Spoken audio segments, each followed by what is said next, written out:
Vice President, I am unsure what manner of antiquated inquisitorial pursuit you believe you are conducting here, but allow me to state with absolute clarity that I remain entirely unthreatened by your posture.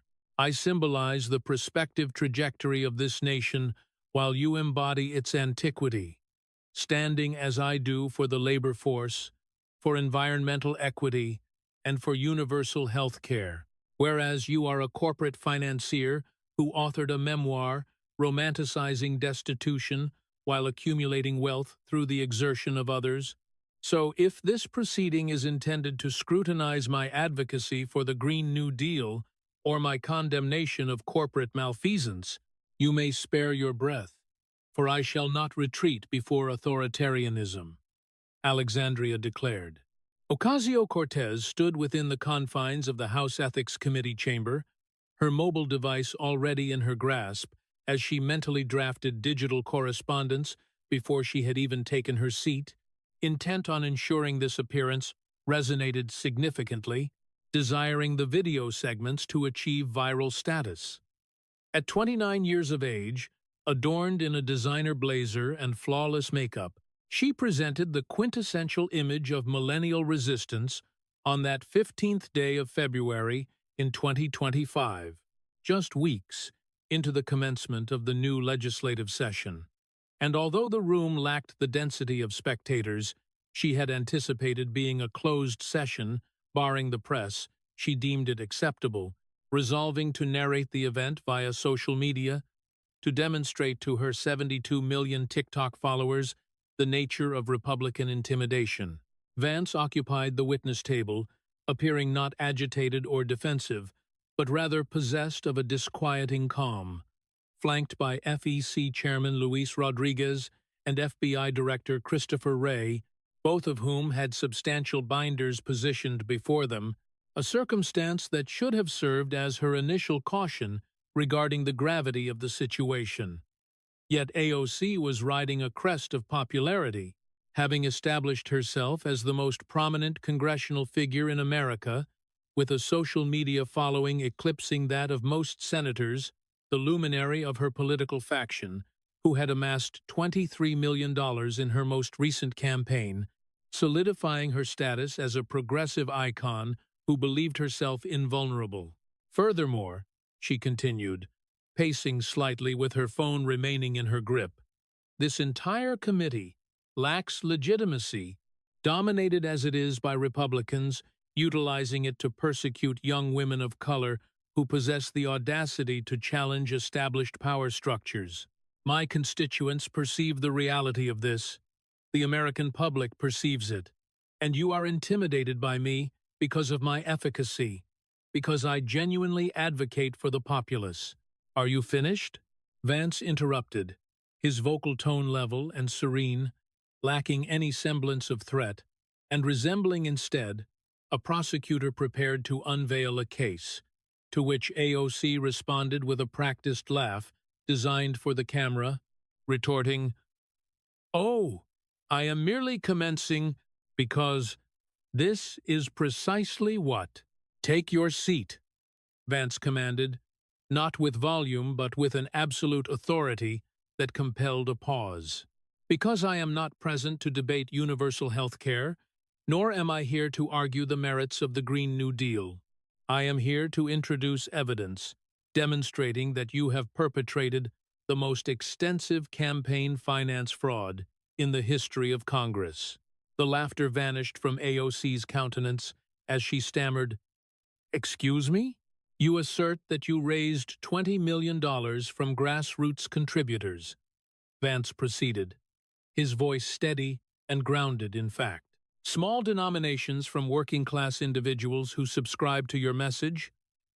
That is your brand? The democratic socialist service worker who confronts billionaires with the power of the people, a compelling narrative, yet entirely fallacious," he stated as he opened his dossier. "You accepted $8.3 million from Chinese solar enterprises. These funds were laundered through shell political action committees constructed to obscure the origin, while your partner's consulting firm, which performed absolutely zero tangible work, received $1.9 million of donor capital. Furthermore, you acquired a $4 million townhouse in Manhattan, while simultaneously tweeting about the difficulties of affording rent, and every single policy stance you have adopted has aligned flawlessly with the interests of the Chinese Communist Party. AOC's confidence began to waver as she interjected, "That is a falsehood. My campaign finances are entirely transparent," FEC Chairman Vance said, disregarding her protest. Rodriguez projected financial records onto the screen at the front of the chamber, stating, "Congresswoman Ocasio-Cortez, your campaign and its associated political action committees received $8.3 million over a 4-year period from organizations we have traced directly back to Chinese solar manufacturers. Allow me to demonstrate the trajectory," he said, as a complex flowchart materialized, depicting lines connecting Chinese corporations to American organizations, and subsequently to AOC's campaigns.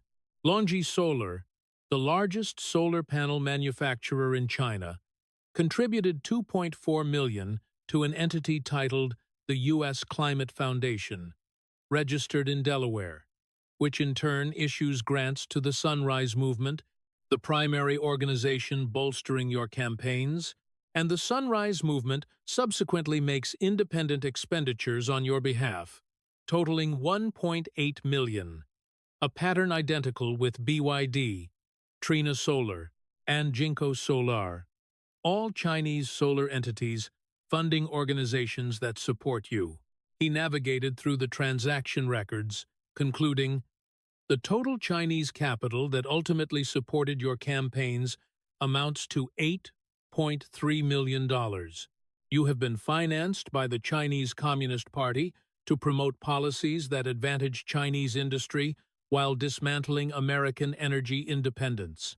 AOC's complexion had turned pallid, and she gazed at her phone as if wishing to tweet the problem away, but lacking the method to do so, stammering, "Those are independent expenditures. I do not control them. You coordinate with Sunrise incessantly," Vance interrupted. "We possess emails and text messages indicating you meet with their leadership weekly and formulate strategy in tandem. Do not pretend these are independent organizations that merely happen to support you." FBI Director Wray spoke for the first time, adding, "We also possess evidence concerning Riley Roberts, your partner. His company, Digital Outreach Strategies, has received $1.9 million from PACs you control over a 3-year duration. And we have interviewed personnel at those PACs, asking what services Riley's company provided, yet no one can inform us because he performed no labor. It is a slush fund, where you paid your partner $2 million of donor money for fictitious consulting services. AOC attempted to recover, insisting Riley's company provides legitimate digital strategy. Then display the deliverables. Wray stated flatly, "Show us the websites he constructed, the email campaigns he designed, the social media strategies he formulated. We have queried the PACs, and they possess nothing because he produced nothing. You simply transferred $2 million to him." Vance then extracted property records, saying, "Let us discuss your lifestyle. You campaign as a working-class bartender. You tweet regarding the struggle to afford an apartment in D.C., and you speak of being an ordinary person representing ordinary people. Yet you possess a $4 million townhouse in Washington Heights, which you purchased with cash last year, despite your congressional salary being $174,000 and your tenure in office being only 6 years," he said, displaying photographs of the property, a beautiful brownstone of 3 stories, in an upscale neighborhood. "You operate a $90,000 Tesla that was donated to you by a climate PAC, constituting an illegal campaign contribution that you never reported, and you wear designer garments valued in the thousands to events while pretending they are borrowed for exposure. Your entire working class, struggling image is performance art. AOC appeared genuinely shaken now, her confidence entirely evaporated, as she accused, "You are twisting facts." "I am presenting evidence," Vance replied calmly. "Evidence that you are a fraud, that you have been funded by Communist China to advance their agenda, that you have enriched yourself and your partner with donor funds, that you have lied about your identity to manipulate supporters, and that you have violated multiple campaign finance laws in the process," he said, leaning forward slightly. "So, do you wish to label me a fascist once more? Or do you wish to comprehend exactly how much incarceration you are facing for wire fraud, campaign finance violations, and false statements?" AOC stood frozen, her phone dangling uselessly in her hand, realizing this was not the script, that she was supposed to be the hero confronting power, rather than the subject of a fraud investigation. "Let us commence with the Chinese connection," Vance said, "and proceed through the entirety of it, as this will require some time." AOC finally took her seat, and for the first time since entering the political arena, she had absolutely no idea what to say. To comprehend how this juncture was reached, how the darling of democratic socialism ended up facing federal fraud charges, one must retreat 8 hours prior, when AOC awoke, believing this was merely another opportunity for performance. 8 hours earlier, Alexandria Ocasio-Cortez awoke in her Washington Heights townhouse, immediately reached for her phone, and began scrolling through her social media, noting 12 million views on her latest TikTok concerning corporate greed, and trending on Twitter for her comments regarding the taxation of billionaires another day, another viral moment. Her phone vibrated with a reminder for the House Ethics Committee hearing at 5 in the evening. She had been notified 3 days prior of an urgent matter regarding campaign finance and related issues, the summons having been vague, which typically signified Republicans fishing for material with which to attack her. She was not concerned. Having been investigated previously, conservative outlets obsessed over her constantly, investigating her college expenses, her apartment, and her partner's background, yet every single time they discovered nothing because she was careful and followed the rules well, mostly. And even when she bent them, she employed lawyers who ensured she remained on the legal side of matters. Her communications director, a young progressive activist named Jaime Chen, arrived at 9 for their morning strategy session, and they sat in AOC's home office, which featured exposed brick, progressive posters, and pictures of her with Bernie Sanders and Elizabeth Warren, reviewing the day's schedule. "The Ethics Committee matter," Jaime said, reviewing notes on her tablet. "Do we know the specific subject?" AOC shrugged, sipping her oat milk latte. "Likely the usual. They are resentful that I raised $23 million last cycle.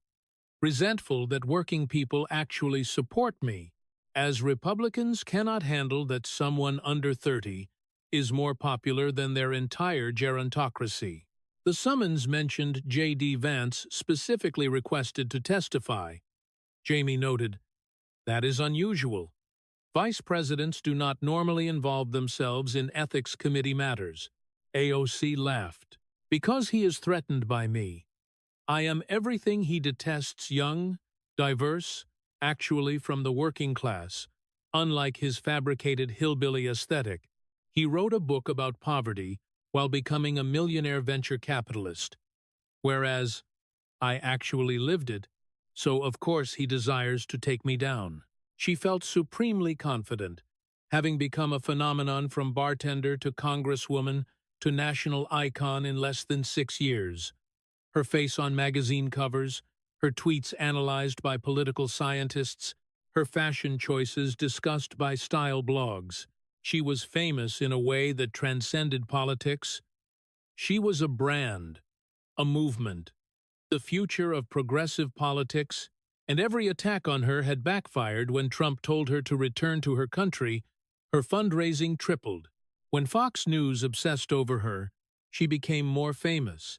And when they investigated her apartment lease, she transformed it into a lesson about housing inequality. She was Teflon. Nothing adhered to her.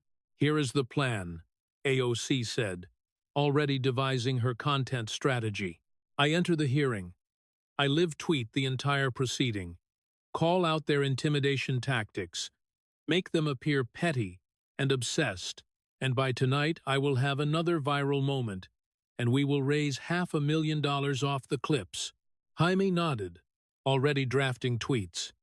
"Do you want me to alert friendly media to wait outside?" "It is a closed session," AOC said. "But yes, have people ready. I will deliver a statement afterward. Something about not being intimidated by fascist Republicans. It will be perfect." She spent the remainder of the morning on regular congressional work, constituent meetings, staff briefings, and a virtual town hall. But in the back of her mind, she was excited about the hearing, viewing it as another chance to perform, another opportunity to show her supporters she was fearless. What AOC did not know, and could not have imagined, was that Vice President Vance had spent 6 months constructing a case, not a political attack, but an actual fraud case with FEC violations, FBI evidence, and Treasury Department money, tracing evidence that would destroy her career and send her to prison. At 7 that morning, hours before AOC awoke, JD Vance sat in his West Wing office with a team that included FEC Chairman Luis Rodriguez, FBI Director Christopher Wray, Treasury Department Financial Crimes Unit Head Margaret Chen, and White House Counsel Todd Blanche. The conference table was covered with financial records, transaction reports, corporate filings, emails, and text messages. 6 months of investigation distilled into evidence that would terminate a political career. Vance looked at the assembled team. At 42, he was the youngest vice president in modern history, a former Marine, former venture capitalist, former senator from Ohio, and before all that, a lawyer who understood how to build cases and present evidence. Having spent months personally reviewing every detail of this investigation, "Walk me through it one more time," he said. "I want to ensure we have everything locked down before this afternoon." FEC Chairman Rodriguez opened his binder. He was a career federal elections lawyer who had worked at the FEC for 20 years, under both parties, and this was the largest fraud case he had ever built. Representative Ocasio-Cortez's public narrative is that she is funded by grassroots small-dollar donors, Rodriguez began. Working people giving $20 or $50 because they believe in democratic socialism, that is her brand, people power versus billionaire money. But we traced her actual funding, and it tells a very different story. He pulled up financial flowcharts covering the 4 years from 2021 through 2024, showing that AOC's campaigns and associated PACs received approximately $8.3 million that originated from Chinese solar manufacturers. The money was laundered through multiple layers to hide the source. But they had documented the entire chain. Show the first example, Vance directed. LONGi Solar, the largest solar panel manufacturer in China, a state-owned enterprise, Rodriguez explained. They contribute to an entity called the U.S. Climate Foundation, which is registered in Delaware as a 501c3. The Climate Foundation then makes grants to the Sunrise Movement, Justice Democrats, and several other progressive organizations that support AOC, totaling $2.4 million that started with LONGi and ended up supporting her. BYD Company, a Chinese electric vehicle and battery manufacturer, also state-owned, he continued. They fund the Green Future Fund, another Delaware-registered organization, and Green Future makes independent expenditures supporting AOC. with the amount traced being 1.8 million. Trina Solar, Jinko Solar, Canadian Solar, which despite the name is essentially Chinese, all represent Chinese companies funding various climate pacts that all support AOC, with a combined total of 4.1 million. Rodriguez displayed the complete flowchart.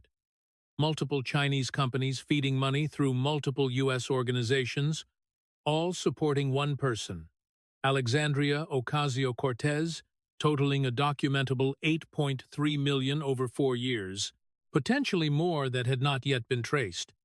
But 8 million was what could be proven. Vance studied the charts. Can we prove she knew the money was Chinese? She had to know, Rodriguez said. She coordinates constantly with these organizations. We have emails between her staff and the Sunrise Movement, planning joint events, text messages with Justice Democrats strategizing on messaging, and she meets with their leadership regularly. These are not truly independent organizations. They are her campaign infrastructure. And here is the key point. Rodriguez continued. Every major policy position she has taken benefits Chinese industry at the expense of American workers. She wants to ban fracking, which helps China by making America dependent on foreign energy. She wants massive solar subsidies, and 90% of solar panels are made in China. She wants to eliminate fossil fuels, which would destroy American energy independence and make us reliant on Chinese manufacturing. Her entire climate agenda serves Chinese Communist Party interests. Treasury's Margaret Chen added the next layer. We have also identified serious campaign finance violations separate from the Chinese money. Her boyfriend, Riley Roberts, operates a company called Digital Outreach Strategies, and over 3 years, that company received $1.9 million from PACs that AOC controls or has significant influence over. She showed the payment records. Courage to Change, AOC's leadership PAC, paid Riley's company $680,000. Justice Democrats paid $490,000. Sunrise Movement paid $370,000. Green New Deal Network paid $360,000, totaling $1.9 million. We investigated what work Riley's company actually performed, Chen continued. We interviewed staff at all these organizations, asked them to describe deliverables, show us websites, email campaigns, social media strategies, anything. Nobody could produce anything because he didn't do any work. This is a classic corruption scheme, hiring your partner's company, paying them donor money for fake services, and enriching yourselves. FBI Director Wray presented the lifestyle evidence. AOC's congressional salary is $174,000 per year. She has been in office 6 years, making her total congressional salary approximately $1 million. Even if she saved every penny, she could not afford her lifestyle. He showed property records indicating that last year she purchased a townhouse in Washington Heights for $4 million via a cash purchase with no mortgage, a beautiful 3-story brownstone in one of Manhattan's most expensive neighborhoods. How does a bartender-turned-congresswoman making $174,000 have $4 million in cash? Ray asked, as photos of the property appeared. She also drives a Tesla Model S Plaid, retail price $90,000, which we traced as donated to her by a climate PAC called Green Transportation Future.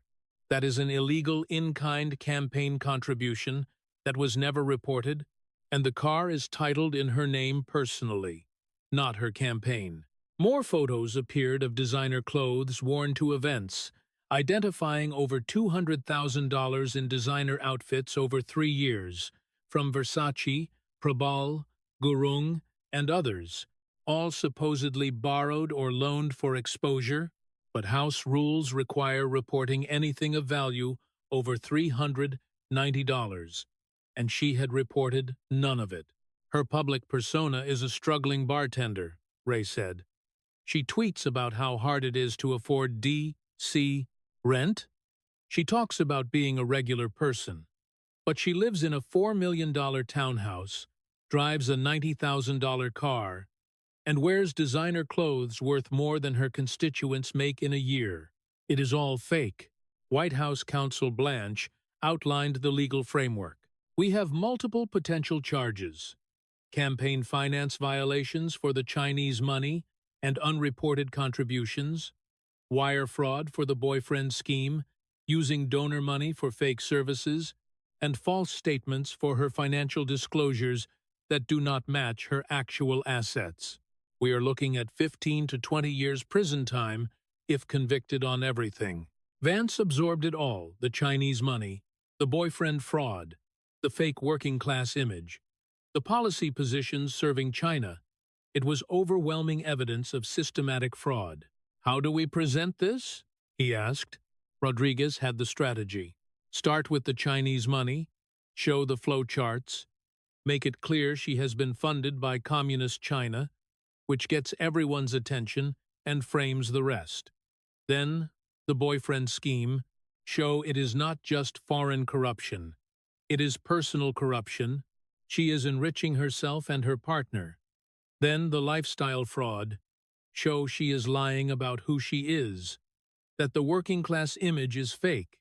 Then tie it together, show her policies serve China because China paid for her, show she is compromised. Finally, lay out the criminal charges, make it clear, this isn't political. These are actual crimes. Vance looked at the evidence one more time. He had known AOC was a fraud. Everyone who paid attention knew her democratic socialism was more brand than substance. But this was beyond what he had expected. She wasn't just a performative progressive, she was an actual criminal, taking foreign money and using campaigns to enrich herself. She is going to come in thinking she can perform her way through this, Vance said, thinking she can make viral content and spin it. Let her be arrogant. Let her call me a fascist. Then hit her with evidence she cannot tweet away. At 4:30 that afternoon, AOC arrived at the Capitol, having changed into her hearing outfit, a designer blazer costing $3,000 that she would claim was borrowed, statement earrings, perfect hair and makeup. Ready for her close-up, ready for clips that would go viral. She walked into the Ethics Committee hearing room, expecting cameras. But there were none. Only a closed session with committee members, Vance at the witness table, and the officials with him. That should have worried her. But she was too confident, too sure of her own invincibility. She launched into her prepared speech without even sitting down. Called Vance a fascist, a venture capitalist hypocrite. Accused him of running a witch hunt, delivering everything she had rehearsed. Vance let her finish, didn't interrupt, just watched with that calm prosecutor look. When she was done, he asked simply, "You done?" She laughed. Started again. "Sit down," he said, and something in his voice made her pause. "Because I am not here to debate policy, I am here to present evidence that you have committed the largest campaign finance fraud in congressional history." AOC's confident smile disappeared, and her world started to collapse. FEC Chairman Rodriguez stood up, walked to the screen at the front of the room, clicked his remote, and a complex flowchart appeared showing money movement through multiple organizations. "Congresswoman Ocasio-Cortez," he began, his voice neutral and professional. "For 6 months, we have been investigating the source of funding for your campaigns and associated organizations.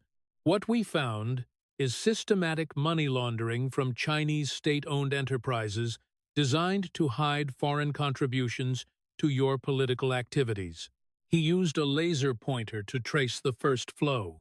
"Let us start with Longi Solar. This is the largest solar panel manufacturer in the world, headquartered in Xi'an, China. 62% owned by the Chinese government. In 2021, Longi contributed $5 million to an organization called the U.S. Climate Foundation. U.S. Climate Foundation is registered in Delaware, has no employees, no office, exists only on paper, and its sole activity is making grants to progressive climate organizations. In 2021 and 2022, it granted $2.4 million to the Sunrise Movement. He showed transaction records. Sunrise Movement then made independent expenditures, supporting your campaigns, ads in your district, canvassing operations, digital advertising, totaling $1.8 million directly supporting you.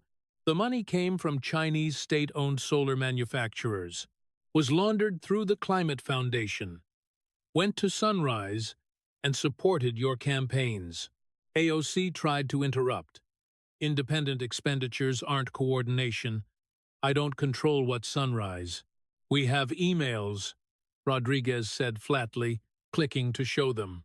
Between your Chief of Staff, Saikat Chakrabarti, and Sunrise Executive Director, Varshini Prakash, coordinating strategy, planning events together, discussing which districts to target, these are not independent expenditures. This is coordination, which makes them illegal contributions if they exceed limits. And Chinese money absolutely exceeds limits, since foreign contributions are banned entirely. He moved to the next flow. BYD Company, Chinese electric vehicle manufacturer, also state-owned, contributed $3 million to the Green Future Fund in 2022. Green Future is another Delaware shell organization which granted $1.8 million to Justice Democrats, the organization that recruited you to run in 2018. Justice Democrats made independent expenditures for your campaign, and again, the money originated with Chinese state-owned companies. Rodriguez went through 4 more examples: Trina Solar, Jinko Solar, Canadian Solar, Longi Green Energy, all Chinese solar companies contributing to U.S. organizations that funneled money to groups supporting AOC. The total documented was $8.3 million that originated with Chinese companies and ended up supporting her political career. He pulled up a summary chart showing all the flows together. It was undeniable. Multiple Chinese companies feeding money through multiple U.S. shells to multiple organizations, all supporting one person. This violates the Federal Election Campaign Act prohibition on foreign contributions, Rodriguez said. Chinese companies cannot contribute to U.S. political campaigns, even indirectly, by coordinating with these organizations. While they were funded by Chinese money, you knowingly accepted foreign contributions, which is a felony. AOC's voice was shaky now. I didn't know where Sunrise or Justice Democrats get their funding. That's not my responsibility. You are on Sunrise Movement's board, Rodriguez said, showing corporate filings listing her as an advisory board member since 2019. You attend their strategy meetings? You fundraise for them. Don't pretend you don't know how they are funded. He clicked to email exchanges. Here is an email from Sunrise leadership in 2022, discussing a major contribution from our climate technology partners, which is code for the solar companies. They copied your chief of staff, and your staff responded, thanking them for the support and suggesting ways to use the money you knew, your staff knew, and you accepted it anyway. FBI Director Wray took over, presenting evidence of personal corruption. Let us talk about Riley Roberts, your long-term boyfriend. He operates a company called Digital Outreach Strategies, registered in New York in 2020, and according to public filings, it provides digital marketing and consulting services to political organizations. He showed payment records over 3 years, showing Riley's company received $1.9 million from PACs that she controlled or heavily influenced. Let us break that down. Courage to Change, Your Leadership, PAC, Paid Digital Outreach, $680,000, between 2021 and 2024. Justice Democrats paid $490,000. Sunrise Movement paid $370,000. Green New Deal Network paid $360,000. Total $1,900,000. He looked at AOC. That is a lot of money for digital consulting. So we investigated what work his company actually performed. We interviewed the executive directors of all 4 organizations, asked them to describe specific deliverables, show us websites built, email campaigns designed, social media strategies created. Know what we found? He clicked to interview transcripts. Exact quote from Varshini Prakash of Sunrise Movement. Riley provided general strategic advice. I can't point to specific projects. It was more of an ongoing consulting relationship. We pressed her to show us any documents, any emails with strategic recommendations. She couldn't. Quote from Alexandria Rojas of Justice Democrats. Digital outreach helped with our online presence. I don't have specific documentation of deliverables. The work was collaborative and informal. Again, we asked for documentation. Got nothing. Same pattern at Courage to Change and Green New Deal Network. Nobody could describe actual work product. Nobody could show deliverables because Riley Roberts didn't do any work. These payments weren't for services rendered. They were payments to your boyfriend. Using donor money, that is fraud. Ray pulled up financial records. We also subpoenaed Riley's business accounts. Digital outreach strategies has minimal expenses, no employees, no office rent, no software subscriptions, no subcontractors. His profit margin is 98%. He's pocketing almost all the money because he's not actually running a business. He's just receiving payments. This is a classic political corruption scheme, Ray said. Politicians can't take campaign money for personal use, but they can hire their spouse or partner's company, pay inflated rates, and the partner's company becomes household income. You both benefit while maintaining plausible deniability. It is illegal, and you did it. AOC looked genuinely scared now. Riley's company provides legitimate services. Just because the work isn't documented doesn't mean, then show us the work, Ray interrupted. Right now, pull out your phone, show us websites he built, email campaigns he created, strategy documents he wrote, anything. Silence. AOC had nothing to show. That is because there is no work, Ray said. There are just payments to your boyfriend. $1.9 million of donor money that ended up in your household. Treasury's Margaret Chen presented the lifestyle evidence. Let us examine your public image versus your actual life. You campaign as a working-class bartender. You constantly reference your working-class background. You tweet about struggling to afford DC rent.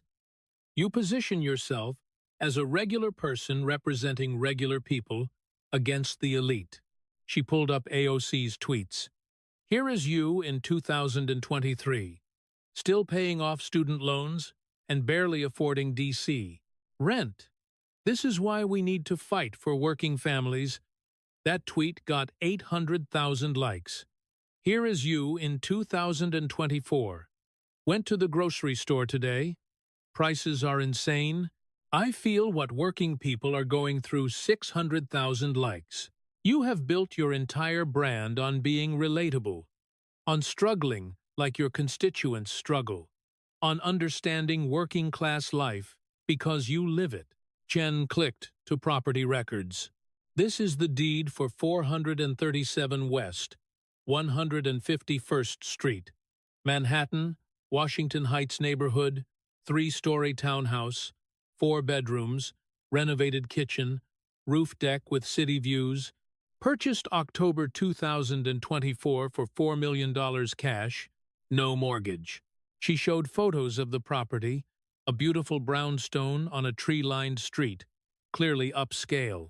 The buyer listed on the deed is Alexandria Ocasio-Cortez, AOC started to speak, but Chen continued. Your congressional salary is $174,000 per year. You have been in office 6 years. Total salary approximately $1,040,000. Even if you saved 100% of your salary, paid zero taxes, had zero living expenses, you would have $1 million. You bought a house for $4 million. Where did the other $3 million come from? The house was a gift from family, AOC tried weakly. Then that is a taxable gift requiring IRS reporting, Chen said. Did you report a $3 million gift? Because it wasn't a gift. You bought it with money we are still tracing. Money that likely came from these fraudulent PAC payments.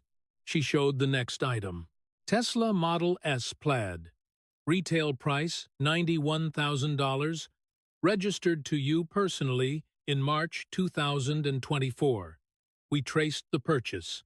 Paid for by Green Transportation Future, a climate PAC, which is an illegal in-kind campaign contribution that should have been titled to your campaign and reported as a contribution. Instead, it is your personal car, and you never reported it. More evidence. Designer wardrobe. We have documented you wearing over $200,000 in designer clothes to various events over 3 years. Prabal Gurung gown to Met Gala $12,000. Brothers, custom pieces $8,000. Alliette suit to State of the Union $4,000. All supposedly borrowed for exposure. But House ethics rules require reporting anything of value over $390. You have reported zero. Chen showed side-by-side images. On the left, AOC's tweets about struggling to afford rent. On the right, photos of her $4 million townhouse, $90,000 Tesla, designer gowns. Your working-class struggling bartender image is completely fake. You live like a millionaire while pretending to be one of the people that is fraud. You are deceiving your supporters to maintain a brand that helps you raise money and win elections. Vice President Vance took over for this section, his voice sharp and prosecutorial. Let us tie this together.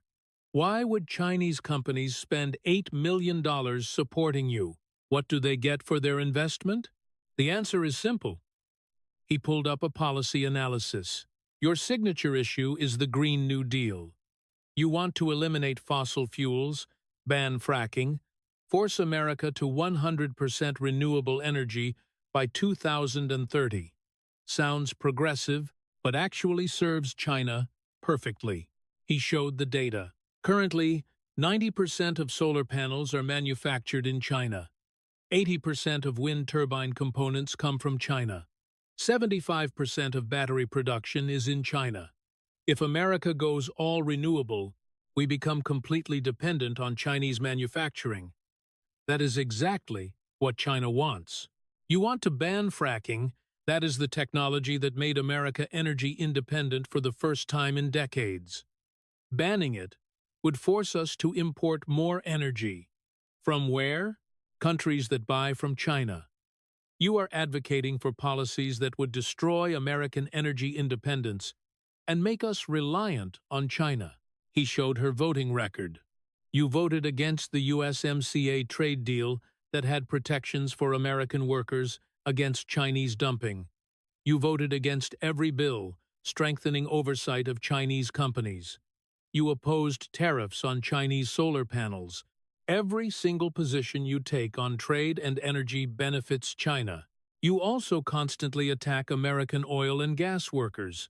Call them planet killers. Say their jobs need to be eliminated. But Chinese coal plants, Chinese pollution, you are silent. China produces more emissions than the US and Europe combined, but you never criticize them. Why? Because they are paying you. Vance showed the perfect correlation. Chinese companies fund you. You push policies that benefit Chinese companies. You attack American industries that compete with China. You never criticize China's environmental record. This is not ideology. This is being bought. He looked directly at her. You are not a democratic socialist. You are a Chinese asset, whether you realize it or not. You have been compromised. You are advocating for policies that serve a foreign adversary. Because that adversary is funding your career, White House counsel Blanche laid out the legal consequences. Based on the evidence presented, the Department of Justice will be filing charges. Let me walk you through what you are facing. He ticked off on his fingers. Count 1. Accepting illegal foreign contributions in violation of 52 U.S.C. 30121. Chinese money funneled through PACs. Penalty up to 5 years per violation. We have identified 17 separate violations, that is 85 years maximum, though you would serve them concurrent. Counts 2 through 5, wire fraud, 18 U.S.C. 1,343. Using donor money to pay your boyfriend for fake services. Each payment is a separate count. Penalty up to 20 years per count. Counts 6 through 12. False statements on financial disclosure forms, 18 U.S.C. 1001. You failed to report the house value, the Tesla, the designer clothes. Each omission is a separate violation. Penalty up to 5 years per count. Count 13, tax evasion, 26, U.S.C. 7,201. If the house was a gift, it is taxable, and you didn't report it. If it was purchased with unreported income, that is also tax evasion, penalty up to 5 years and substantial fines. He showed sentencing guidelines. Realistically, if convicted on everything, you are looking at 15 to 20 years in federal prison. You would likely serve 12 to 15 with good behavior, and you would also face millions in fines and restitution. We will file charges next week. Your lawyers can try to negotiate a plea, but the evidence is strong. If you go to trial, you will lose. The Chinese money is documented. The boyfriend fraud is documented. The lifestyle fraud is documented. We have you on all of it. AOC sat completely still. All the arrogance from the beginning of the hearing was gone. She looked small, scared. Like the 28-year-old bartender she had been before this all started, not the progressive icon she had become. I didn't know the money was Chinese, she said quietly. I thought it was legitimate climate donations. You are on Sunrise's board, Vance said. Your staff coordinated with them. You knew or should have known. And ignorance is not a defense for campaign finance violations. Riley's company did real work. Then you will be able to show that at trial, Ray said. We will see how a jury feels about $1.9 million for work nobody can describe. AOC looked at her phone like she wanted to tweet her way out of this. But there was no tweet that could fix this. No viral video that could make this go away. The evidence was too strong, and for the first time in her political career, Alexandria Ocasio-Cortez had no idea what to do. The hearing ended at 8 in the evening. 3 hours of devastating evidence. AOC left the Capitol in a daze. Ignoring the few reporters who had heard something big had happened, she couldn't face cameras, couldn't spin this. Not yet. She spent that night with lawyers. Not her usual progressive activist attorneys, but criminal defense lawyers. People who handled federal fraud cases. They reviewed what she told them about the evidence. And every single one gave her the same assessment. This is bad. Very bad. The Chinese money is the killer, one lawyer said. Foreign contributions are a strict liability crime. Doesn't matter if you knew the source. If foreign money supported your campaign through any route, and you coordinated with those groups, you are guilty. The boyfriend payments might be defensible if we can show real work, another added. But if there is truly no work product, that is textbook fraud. The lifestyle stuff shows consciousness of guilt, a third said. You were lying about your financial situation to maintain a fake image that goes to intent, makes everything else look worse. They tried to figure out a strategy. maybe fight the Chinese money, argue she didn't coordinate, but the emails showed coordination. Maybe claim Riley did legitimate work, but there was no work product to show. Maybe say the lifestyle claims were just political messaging, but she had filed false financial disclosures. Every angle led to a dead end. By morning, word was leaking. Ethics Committee investigated AOC yesterday, VP Vance testified. Something big. Media started calling. AOC's office released a statement. Last night's hearing was a politically motivated attack by Republicans who are threatened by a young woman of color who fights for working people. It bought her 12 hours. Then Vance held a press conference, standing in the White House briefing room with FEC Chairman Rodriguez, FBI Director Wray, and Attorney General Pam Bondi behind him. Vance laid out the case publicly. Representative Alexandria Ocasio-Cortez has been under investigation for 6 months for campaign finance fraud. Yesterday, we presented evidence to the House Ethics Committee. Today, we are announcing that the Department of Justice will be filing criminal charges. He outlined it systematically. The Chinese money laundered through climate pacts, the boyfriend fraud, the fake working-class image while living in luxury, the policies serving Chinese interests, all of it. He didn't editorialize, didn't call her a socialist or attack her politics, just presented facts and evidence, which made it more devastating. Networks split screens. Vance on the left presenting evidence, on the right that photo of AOC in her designer dress at the Met Gala, with "Tax the Rich" written on it. The contrast was brutal. Even progressive media couldn't fully defend her. Yes, Republicans had political motivations, but the evidence was real. The Chinese money was documented. The boyfriend payments were documented. The $4 million townhouse was real.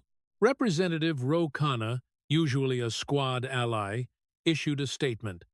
These are serious allegations that must be fully investigated. No one is above the law. Senator Bernie Sanders, AOC's political mentor, was more supportive but cautious.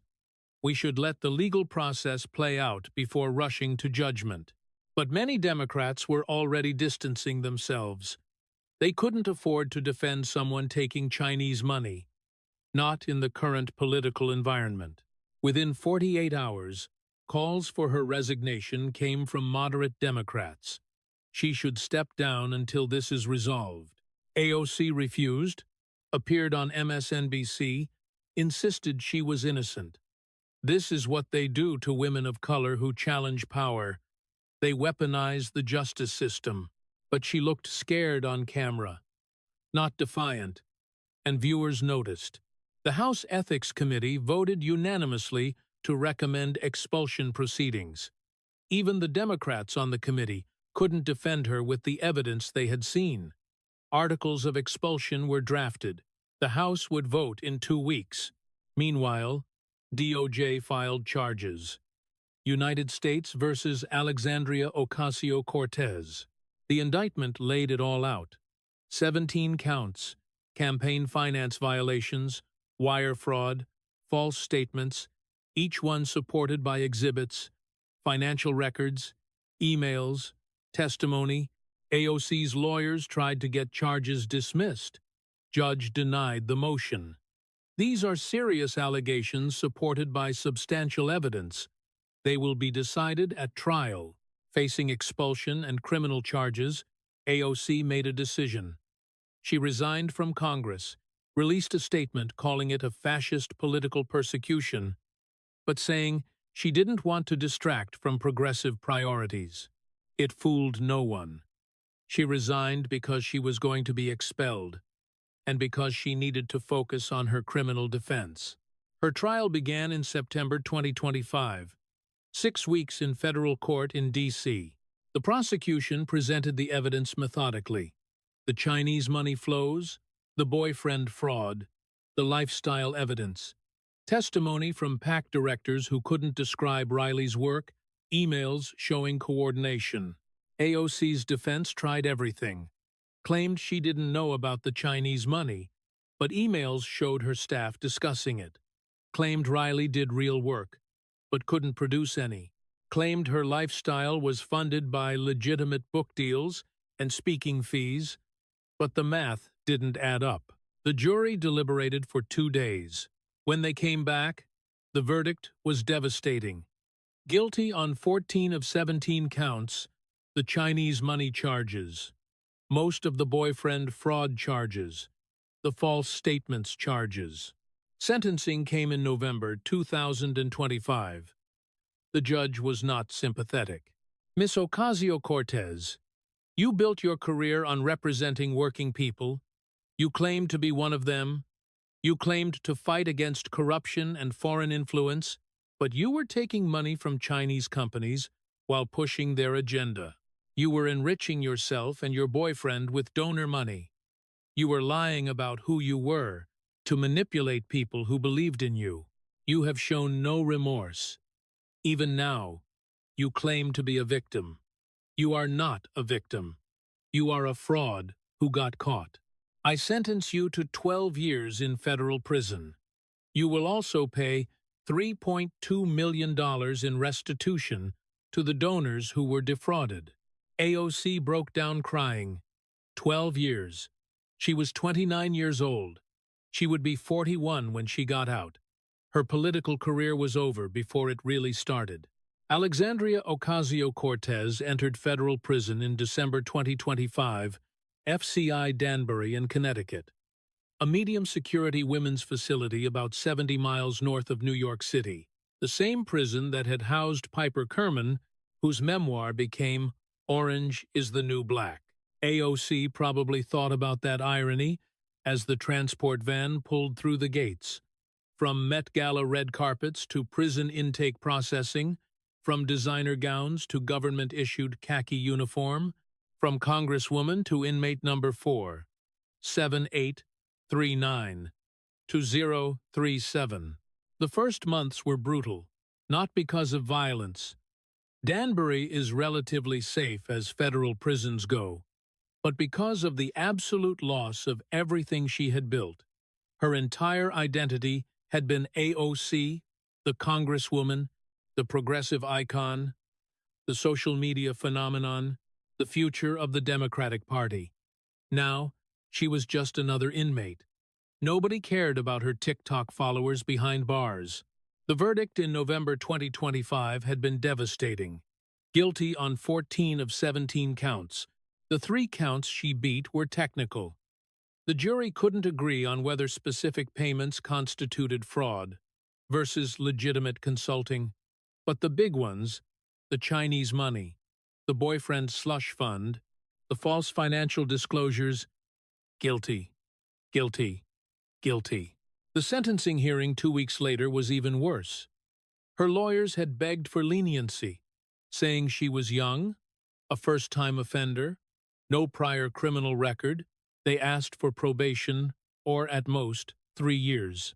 The prosecution presented victim impact statements, not from Chinese companies, obviously, but from the actual small-dollar donors who had believed in her, who had given $20 or $50, their hard-earned money, thinking they were supporting a grassroots democratic socialist. Maria Rodriguez, a home health aide from the Bronx, testified, "I gave her $200 over 2 years. That was my grocery money some weeks. I believed she was fighting for people like me, but she was living in a $4 million mansion while I'm in a rent-controlled apartment, wondering if I can afford both food and medicine. She lied to me. She stole from me." David Chen, a restaurant worker from Queens, "I canvassed for her, knocked on doors, talked to my neighbors about how she was going to change things. I defended her when people called her radical. And the whole time she was taking money from Chinese companies and paying her boyfriend millions for fake work. I feel like an idiot." 17 donors testified, working-class people, immigrants, students, all people who had believed AOC represented them, all feeling betrayed and used. The judge, Obama appointee Catherine Forrest, had been visibly moved by the testimony. When it came time to sentence, her voice was hard.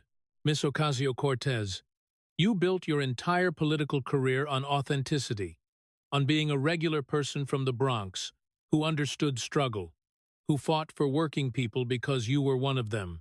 That was your brand. That was why people trusted you with their money and their votes. But it was all a lie.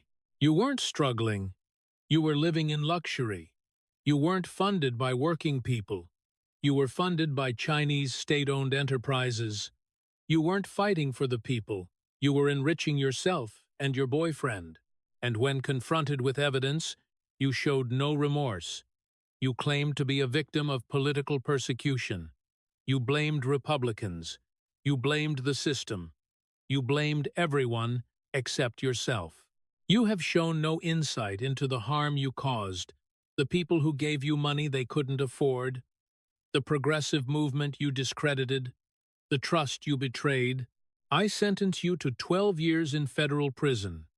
You will serve 85% of that sentence. Federal law requires it.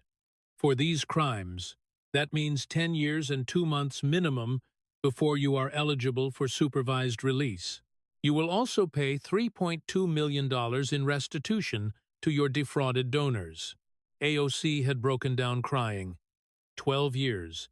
She was 29. She would be nearly 40 when she got out. Her 20s and 30s, the prime years of her life, would be spent in federal prison. Her mother collapsed in the courtroom, had to be helped out by family members. Riley Roberts, sitting in the back, had looked pale and scared. He was facing his own trial in 3 months. Within hours of the verdict, the political world turned on her completely. Not gradually, instantly. Speaker Hakeem Jeffries released a statement before she had even left the courthouse.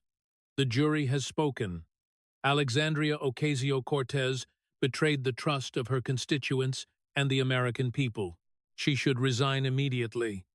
If she doesn't, the House will expel her.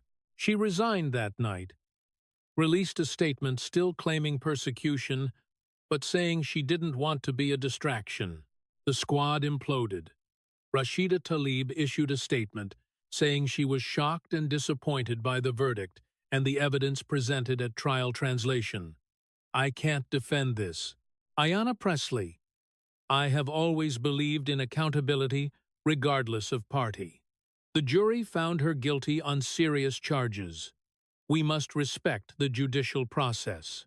Even Bernie Sanders, who had been her political mentor, released a carefully worded statement. Campaign finance violations and fraud are serious matters. If the allegations are proven true, and a jury has now found them to be, then appropriate consequences must follow. The progressive movement is about fighting corruption, not engaging in it. Progressives were furious at her, not at the prosecution, at her because she had discredited everything they had been trying to build. Every time they talked about getting money out of politics, opponents would say, like AOC did with Chinese money. Every time they talked about representing working people, opponents would bring up her $4 million mansion. She had become a weapon used against progressives, and they hated her for it. Justice Democrats, the organization that had recruited her to run in 2018, held an emergency board meeting and voted to dissolve the entire organization. The damage to our mission and credibility is irreparable. Their final statement read, Sunrise lost 90% of its funding within 3 months. Nobody wanted to donate to an organization that had been a conduit for Chinese money. By mid-2026, they had laid off all staff and ceased operations. Brand new Congress, Courage to Change, Green New Deal Network. All the organizations in her ecosystem either dissolved or were so tainted they became irrelevant. She hadn't just destroyed her own career. She had destroyed the entire infrastructure of progressive politics that had been built around her. Riley Roberts went to trial in March 2026. His defense was simple. He had provided real consulting work. The PACs just hadn't kept good records. The prosecution destroyed that defense in 3 days, calling executive directors from all 4 PACs that had paid him. Under oath, all of them admitted they couldn't identify any work product Riley had delivered. Varshini Prakash, from Sunrise Movement, granted immunity for her testimony, was devastating. We paid Riley because AOC told us to. She said he was valuable to her operation, and we wanted to keep her happy. We didn't ask what he was doing because we knew the answer was nothing. But she was our star advocate, and we needed her. So we paid. Translation: this was a bribe. We paid her boyfriend to keep her happy and cooperative. Riley's lawyers tried to argue he had done general strategic consulting that wasn't easily documentable. The prosecutor asked him to name a single strategic recommendation he had made. Riley couldn't. Asked him to describe a single meeting where he had provided advice. He gave vague answers about collaborative discussions, but couldn't cite specifics. The prosecutor pulled up his bank records. Mr. Roberts, your company received $1.9 million over 3 years. Your business expenses totaled $47,000. That is a 97% profit margin. You had no employees, no office, no equipment, no software subscriptions. What exactly were you spending money on to run this business?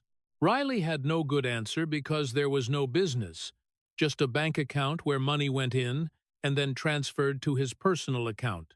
The jury found him guilty on all counts in 4 hours. At sentencing, he tried to blame AOC. I was young and in love, Riley said, crying. Alexandria told me this was normal, that political consulting was like this, that everyone did it. I trusted her. She set this whole thing up. I just went along with it, throwing her under the bus to try to get a lighter sentence. The judge wasn't sympathetic. You are 35 years old, Mr. Roberts. You have a degree from Boston University. You are not a naive child who was manipulated. You knowingly participated in a fraud scheme that netted you nearly $2 million. You did no work, and you knew you were doing no work. That is theft. 3 years in federal prison, ordered to pay back $1.9 million in restitution. When AOC heard about Riley's testimony blaming her, claiming she had manipulated him, she was furious. She wrote him a letter from prison that her lawyer advised her not to send, but she sent anyway. It got leaked to the media. You fucking coward. You took the money just as eagerly as I did. You knew exactly what you were doing, and now you're going to pretend you were some innocent victim? We built this together, and when it collapsed, you sold me out to save yourself. The letter made her look worse, showed she still had no remorse, was still angry at everyone except herself. Riley served 22 months at FCI Schuylkill in Pennsylvania, was released in early 2028, moved to Portland, Oregon, changed his name to Riley Martin, and works as a marketing coordinator for a small tech company making $62,000 a year. He has never publicly spoken about AOC. His LinkedIn profile doesn't mention digital outreach strategies. He has tried to disappear. AOC has never forgiven him for his testimony. Even now, she maintains that if Riley hadn't turned on her, she might have beaten some of the charges. The first year at Danbury was an adjustment. AOC was assigned to a 4-person unit. 2 of her unit mates were white-collar criminals, an accountant who had embezzled from her firm, a healthcare executive who had committed Medicare fraud. The third was a woman serving time for drug trafficking. At first, being AOC still meant something. Some inmates recognized her, asked for autographs, wanted to hear political gossip. She held court in the common area, telling stories about Congress, maintaining some echo of her old celebrity. That lasted about 6 weeks. Then the novelty wore off. Being a disgraced former congresswoman didn't make you special in federal prison. Everyone there had been somebody on the outside. The healthcare executive had made $500,000 a year. The drug trafficker had run a multi-state operation. Everyone had a story. And more importantly, everyone was serving time for crimes. AOC was no different. Just another criminal. Just another inmate who had gotten caught. The Chinese money angle made her particularly unpopular with certain groups. Military veterans, several women at Danbury, had served despised her for taking money from China and pushing policies that hurt American workers. One former Marine told her to her face, "You're a traitor. You should be in a supermax. Not here." Progressive inmates who had believed in her were even worse. A woman serving time for environmental protest actions who had chained herself to pipeline equipment confronted AOC in the cafeteria 3 months in. "I went to jail, fighting for the climate. Real jail. Federal charges. And you? You were getting rich off Chinese solar companies while pretending to care? You made all of us look like frauds. I hope you rot here." The prison hierarchy is real, and AOC was at the bottom. Disgraced politician, fraud convict, traitor to her supposed values. Nobody respected her. She tried to maintain her political identity at first, talked about how she had been persecuted, how the system was rigged, how Republicans had weaponized the justice system against her. Her unit mate, the accountant, finally told her to shut up. "Nobody here wants to hear it. We all broke the law. We all got caught. We all tried to justify it. Take responsibility or don't, but stop talking about persecution. You got caught stealing. Own it." AOC never really owned it. Even years later, she maintained she had been targeted, but she stopped talking about it openly because nobody wanted to hear it. New York's 14th District held a special election in March 2026 to fill her vacant seat. The Democratic primary was vicious. Multiple candidates ran explicitly against her legacy. "I'm not AOC. I'm actually from this district. I'll actually fight for working people instead of Chinese companies." The winner was Richie Torres, who had previously represented a neighboring district. He had run on a platform of restoring integrity and actually delivering for the Bronx and Queens. In his victory speech, Torres was blunt. "The previous representative betrayed your trust, took money from foreign companies, lied about who she was. I promise you, I will never take a dime from any foreign source. I will never use this office to enrich myself, and I will actually live like someone who represents working people because I am one." He won the general election with 73% of the vote. The Republican got 18%. The Democratic Socialist candidate, running on AOC's old platform, got 9%. Even her own district had rejected everything she represented. Torres's first act in Congress was introducing the Campaign Finance Transparency Act, requiring all PACs to disclose original sources of donations, not just immediate sources, making it harder to launder foreign money through shell organizations. It passed with overwhelming bipartisan support. Everyone called it the AOC Act, even though that wasn't the official name. She had become a cautionary tale, a punchline, a warning about what happens when you fraud your way to the top. AOC's social media empire collapsed faster than anyone expected. Her accounts weren't deleted. She still technically controlled them, but they became graveyards. Her last Instagram post before prison, December 2025, a statement claiming she had been convicted for fighting too hard for the people. Comments were brutal. "You got convicted for fraud. You stole from working people. Enjoy prison fraud. You were my hero. Now you make me sick." Her follower count started dropping, not slowly, precipitously. Within 6 months, she had lost 40 million followers across all platforms. People didn't want to be associated with her, didn't want her in their follow lists. Some accounts became parody fodder. Conservative accounts would post "this you" comparisons. On the left, her old tweets about fighting corruption got screenshot next to news articles about her conviction. Tweet from 2019. We need to get money out of politics. No corporate PAC money. No dark money. Just people power. Reply. This aged like milk? You took 8.3 million from China. Tweet from 2022. I'll never forget where I came from. I'm still the same bartender from the Bronx, fighting for working people. Reply. You lived in a $4 million mansion while tweeting this fraud. Every old tweet became evidence of her hypocrisy. Her entire social media history became a weapon against her.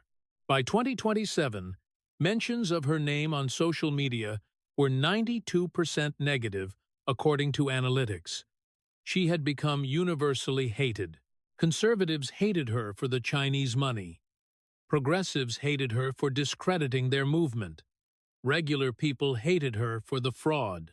In prison, she had no access to social media, probably for the best.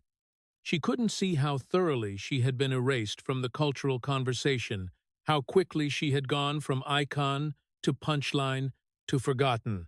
AOC's mother, Blanca Ocasio-Cortez, never recovered from the shame.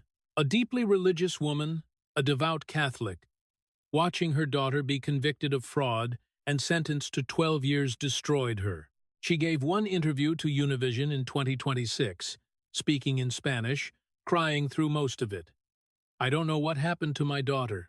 The Alexandria I believed in honesty, in hard work, in faith. She went to Congress, and something changed the fame, the money, the attention. She became someone I didn't recognize, and now she's in prison, and I pray every day for her soul. Asked if she had visited Alexandria in prison, Blanca said, Once. I went once. She was angry, bitter, blaming everyone else. She wouldn't accept responsibility, wouldn't admit she had done wrong. I told her she needed to confess her sins to God, to seek forgiveness. She told me I didn't understand politics, that I was being naive. I left, and I haven't been back. I can't watch her destroy herself with pride. Blanca died in 2028.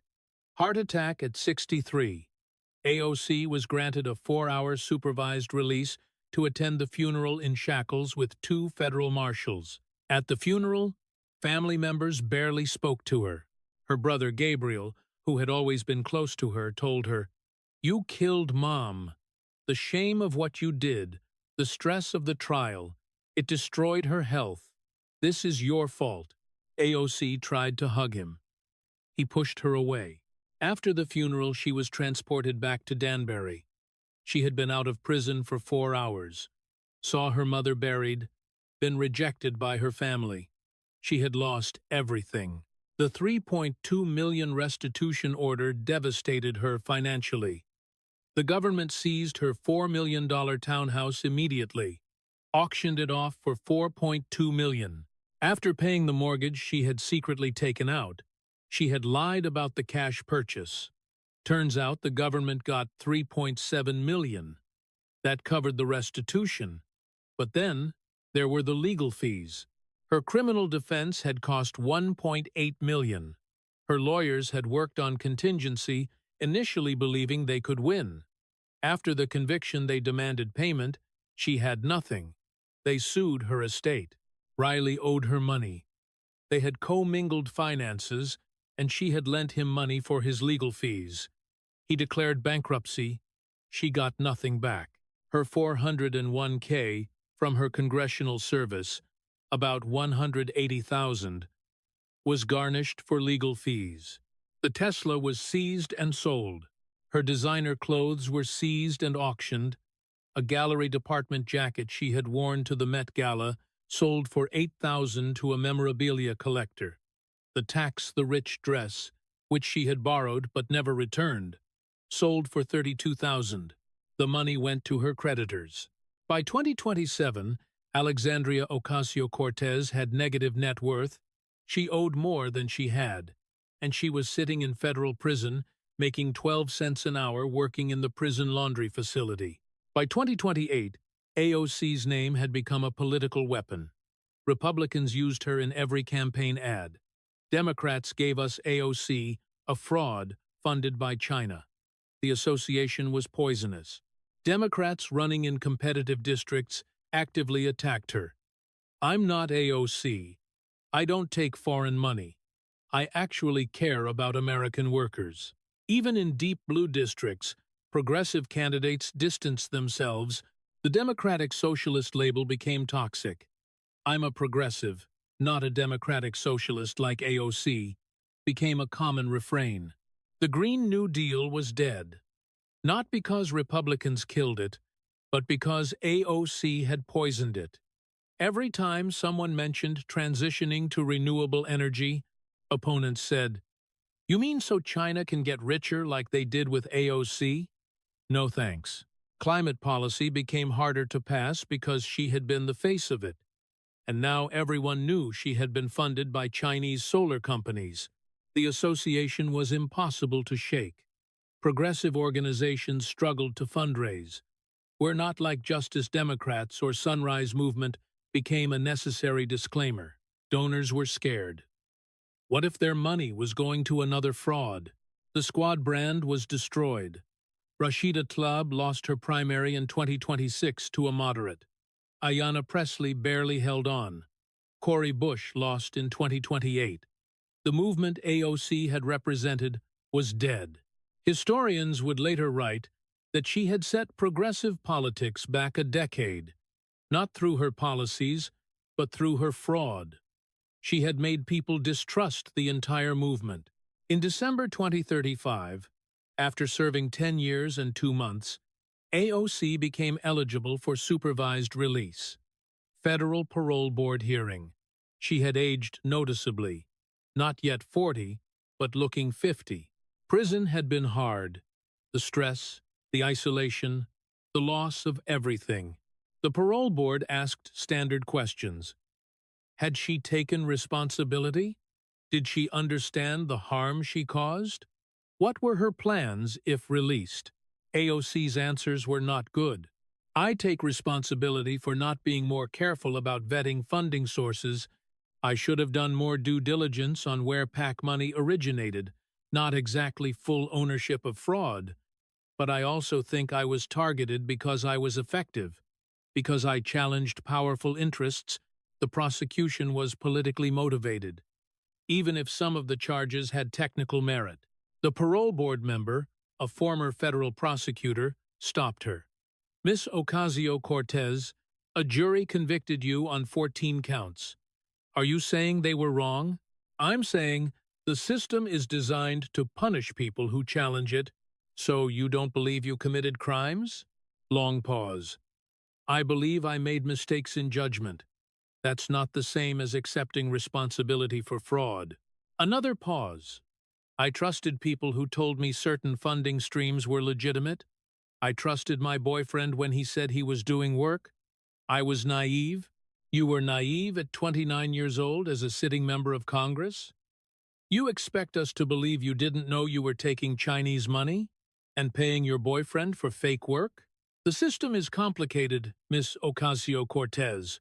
After 10 years in prison, you still don't accept responsibility for your crimes, is that correct? She didn't answer. The parole board denied her release. Lack of remorse, failure to accept responsibility, risk of reoffending. Request for supervised release is denied. Review again in 2 years. AOC broke down crying, but even in her crying, there was anger. Anger at the board, at the system, at Republicans, at everyone except herself. She had spent 10 years in prison and learned nothing. In December 2037, AOC came up for parole again. She was 39 years old now, had spent 12 years in federal prison, 2 years beyond her minimum because of the denied parole. This time she had prepared differently.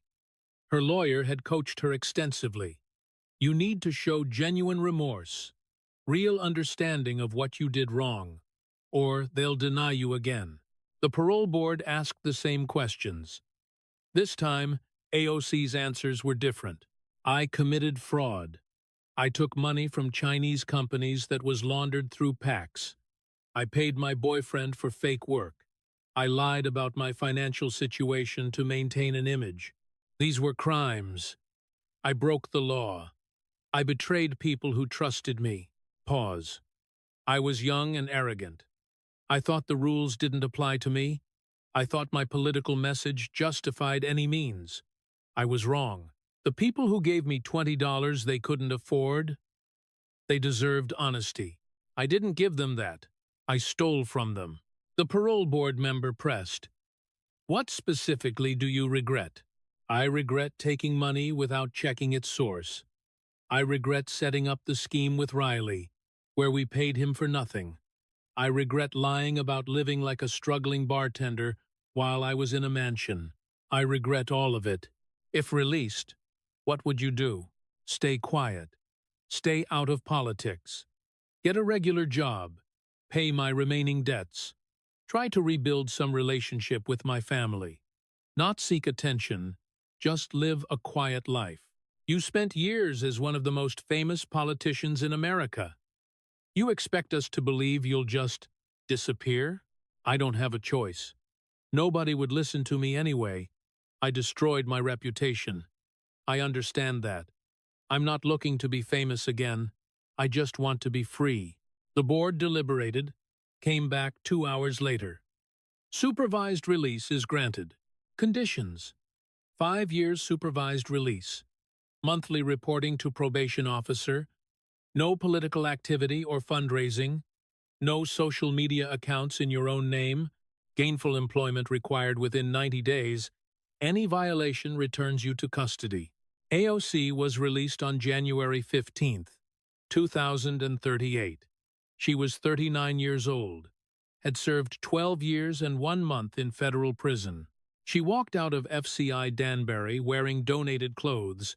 She had nothing of her own. Her brother Gabriel was there to pick her up. They barely spoke during the drive to the Bronx. He had rented her a studio apartment in a building on 149th Street. 500 square feet, third-floor walk-up, $900 a month. This was the woman who had owned a $4 million townhouse a decade earlier. Alexandria Ocasio-Cortez, formerly the most famous millennial politician in America, disappeared into obscurity. She got a job through a re-entry program, working at a nonprofit that helped formerly incarcerated people find housing ironic, given that housing inequality had been one of her signature issues when she was in Congress. She made $38,000 a year, lived in that studio apartment, took the subway to work, bought groceries at Associated, lived like an actual working-class person for the first time since 2018. A journalist from New York Magazine found her in 2040, did a profile titled, "Whatever Happened to AOC?" The interview was sad. AOC, now 42, looked worn down, defeated. She spoke quietly about prison, about losing everything, about realizing too late what she had thrown away. I was 28 when I got elected. I thought I was going to change the world. I thought being famous and having followers meant I was making a difference. But I was just performing. And somewhere along the way, the performance became more important than the principles. I started believing my own hype, started thinking the rules were for other people. Asked if she would ever return to politics, she laughed bitterly. Nobody would have me, and honestly, I don't deserve it. I had a chance to actually help people, and I used it to enrich myself. That's on me. I live with that every day. Do you follow politics? Sometimes. It's painful. I see young progressives trying to do what I claimed I wanted to do, and I know I made it harder for them because now every time they propose something, opponents bring up my name. Oh, like AOC, who was funded by China? I poisoned the well for the next generation. That's my real legacy. The interview got some attention online. The consensus reaction, she's learned nothing, still playing victim, even her remorse is performed. Maybe that was fair. Or maybe after 12 years in prison, AOC had actually learned something, but nobody believed her anymore. Either way, it didn't matter. She had been erased from political relevance. In 2042, 15 years after her conviction, something darkly ironic happened. The nonprofit where AOC worked downsized, budget cuts. She was laid off. At 44 years old, a former member of Congress, she needed a job. She ended up bartending again. Not at a trendy Manhattan bar like before her political career, but at a dive bar in the Bronx called Patty's on 149th Street, 3 blocks from her apartment. She worked Friday and Saturday nights, made $15 an hour plus tips, averaged maybe $200 a night with tips. Sometimes customers recognized her. "Wait, are you?" "No," she'd say. Common mistake. But some knew, and they weren't kind. "Yo, aren't you that congresswoman who went to jail? I'm just trying to do my job." "Damn, you really fell off. Used to be famous, now you're pouring beers in the Bronx." She had learned to tune it out, to just pour the drinks and take the tips and go home. One night in 2043, a CUNY political science class came into the bar. The professor recognized her, approached carefully. "I teach a class about corruption and accountability. We study your case. Would you ever be willing to speak to my students?" AOC thought about it. What would I even say? The truth. What you did, why you did it, what you'd do differently. She agreed, spoke to the class the following month. 30 students, mostly young, mostly POC, mostly progressive. She was honest. "I committed fraud. I got caught. I went to prison. I deserved it." The lesson isn't about how the system is rigged. The lesson is, don't break the law. Don't think you're special. Don't think your message justifies any means. Because when you get caught, nobody will care about your message. They'll only care that you're a fraud. One student asked, "Do you regret going into politics?" "I regret how I did politics. I don't regret wanting to make a difference. I regret thinking making a difference meant making myself famous." Another student, "Would you do it again? Politics?" "No, not ever. I had my chance. I destroyed it. That door is closed." The professor asked, "What do you tell young progressives who want to follow in your footsteps?" "Don't follow in my footsteps. Follow in the footsteps of people who actually lived their values, who didn't take foreign money, who didn't lie about who they were, who didn't use their position to get rich. There are people like that. Learn from them, not from me. I'm a cautionary tale. That's all I'll ever be." The students were quiet. Some had come expecting fire, the old AOC energy. They got a broken middle-aged woman who bartended and lived in a studio apartment. It was depressing. In 2044, JD Vance was running for president. The Republican nomination was his. He had served as VP for 8 years under Trump, had built a reputation as serious, competent, not crazy. During a campaign rally in Ohio, someone asked him about AOC. "You took down Alexandria Ocasio-Cortez. That was 6 years into your first term as VP. Looking back, what do you think about that case?" Vance smiled. "I think justice was served. She committed serious crimes, foreign money laundering, fraud, false statements. The evidence was overwhelming. She got convicted, and she served her time. That's how it's supposed to work. She's bartending now in the Bronx. I heard that. Good for her. Honest work. She should have stuck with that, instead of going into politics to enrich herself." The crowd laughed. "But here's the real legacy of that case," Vance continued. "It showed that nobody is above the law. Not even the most famous millennial congresswoman with millions of social media followers. If you break the law, you face consequences. Doesn't matter how popular you are, doesn't matter how many TikTok views you have. Evidence matters. Law matters. We cleaned up campaign finance because of that case. The AOC Act requires full transparency on PAC funding sources, makes it much harder to launder foreign money. That's good for democracy. And we showed that the Democratic Socialist brand was a fraud. They claim to represent working people, but they're just grifters trying to get rich off the movement. AOC proved that. She lived in a mansion while pretending to struggle, took Chinese money while claiming to fight for American workers. She was a fake, and now everyone knows it. So, yeah, I'm glad we prosecuted that case. I'm glad she went to prison, and I'm glad she's bartending now instead of in Congress. That's where she belongs. The crowd erupted in applause. AOC, watching a clip of this on her phone in her apartment, felt the humiliation wash over her again. The man who destroyed her was about to be president, and he was using her destruction as a campaign talking point. She was literally a punchline in his stump speech. That was her legacy, not the Green New Deal, not fighting for working people being the corrupt millennial congresswoman who went to prison for fraud. That's all anyone would ever remember. In 2045, AOC turned 47. She was still bartending, still in supervised release. It had been extended twice for minor technical violations, still living in that studio apartment. HBO announced a documentary, AOC, The Rise and Fall of America's Most Famous Socialist. She wasn't consulted, didn't participate, watched it when it aired, because she couldn't help herself. 2 hours documenting her meteoric rise and spectacular fall. Interviews with former colleagues, with prosecutors, with the donors she had defrauded, with Riley Roberts, who had agreed to participate. Riley looked good, had rebuilt his life, married now, working a normal job. He spoke about the fraud with what seemed like genuine remorse.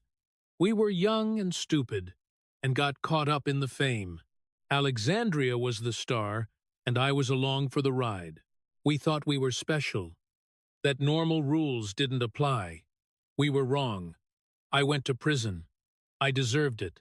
I'm trying to do better now. The documentary ended with footage of AOC at Patty's bar. Someone had secretly filmed her. She was pouring beers, looking tired and old. The final line narrated over that footage. From Congresswoman to convict to bartender. This is what happens when ambition and fraud collide. Alexandria Ocasio-Cortez wanted to change the world. Instead, she became a warning about what happens when you betray the people who believed in you. The documentary was nominated for an Emmy. AOC became a meme again, but not an inspiring one, a cautionary one. Don't be like AOC became shorthand for don't let fame corrupt you. Alexandria Ocasio-Cortez is 52 years old now. She stopped bartending 3 years ago. Her back couldn't handle it anymore. Now she works as an administrative assistant at the same nonprofit, makes $42,000 a year. She lives alone, never married, never had kids. Prison and supervised release took those years. Has limited contact with family. Gabriel speaks to her occasionally, but they're not close. She is allowed on social media now. Supervised release ended in 2043, but she doesn't use it. Has a private Instagram account with 17 followers, all personal friends, never posts. Sometimes she sees articles about the Squad, or the Green New Deal, or progressive politics, sees young representatives trying to do what she claimed she wanted to do, and she feels a deep sense of loss, not for her career, but for what she could have been if she had been honest. In 2050, a college student doing a thesis on political corruption tracked her down, asked for an interview. AOC agreed. They met at a coffee shop on 149th Street. The student asked, "If you could go back and do it all again, what would you change?" AOC thought for a long time. Everything. I'd change everything. Or, more honestly, I wouldn't run at all. I wasn't ready. I was 28 years old. I had no idea what I was doing. I just knew I was good at performing. and politics rewarded performing. So I performed, and I got famous, and fame became more important than principle. Do you think the system was rigged against you? No. I broke the law. The system held me accountable. That's how it should work.